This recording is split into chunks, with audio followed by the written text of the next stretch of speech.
I get asked all the time, what do you do with the celery pulp? Well, here you go.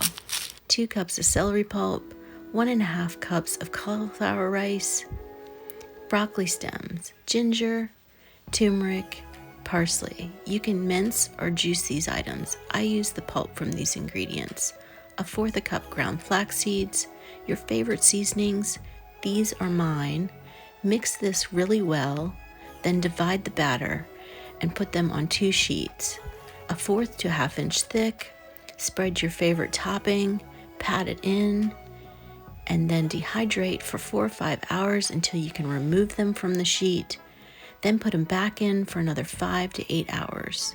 Store these in an airtight container out of the refrigerator. These are tasty and crunchy, so yummy and really good for you. Enjoy.